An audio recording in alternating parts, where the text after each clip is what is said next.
yarın derdi var razıyat bana. Çünkü o yar olmadı kısmet bana. O yarın derdi var razıyat bana. Çünkü o yar olmadı kısmet bana.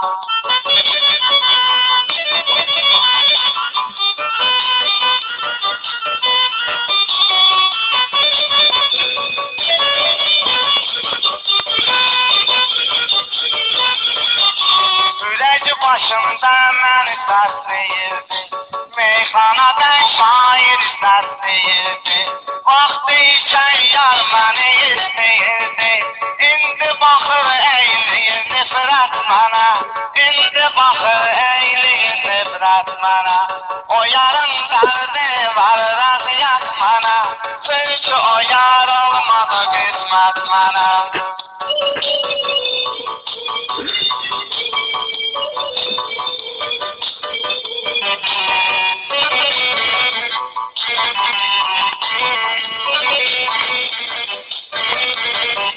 Danışıqam da bıraq dinə bilmirəm. Ey ağlayıram amma günə bilmirəm. Yar günün məhlətinə gedə bilmirəm. Çünki baxır ağlar millət mənə. Çünki baxır ağlar millət mənə. O yarın dərdi var razıyat mənə. Çünki o yar olmadı qismət mənə.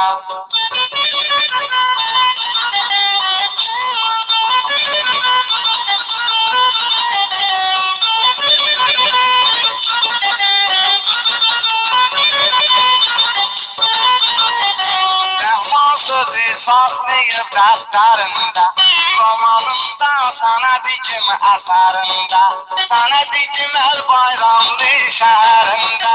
Görüşüvərib dur qaqa xəlvət mənə, görüşüvərib dur qaqa xəlvət mənə.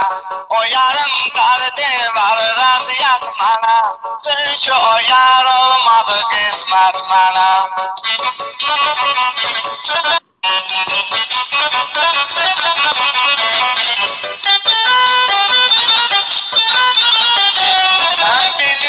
Yaş olup kuruttular, meyxanada şairi unuttular.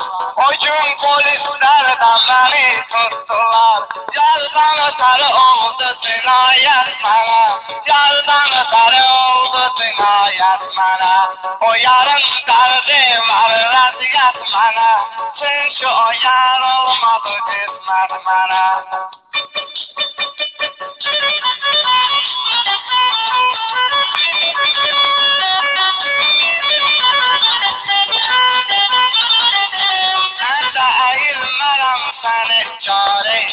Mənim sözüm düşübdür aşağıya. Babam dikir əyilmə heç yarəyə. Babam belə eyliyir vəsiyyət mənə. Babam belə eyliyir vəsiyyət mənə.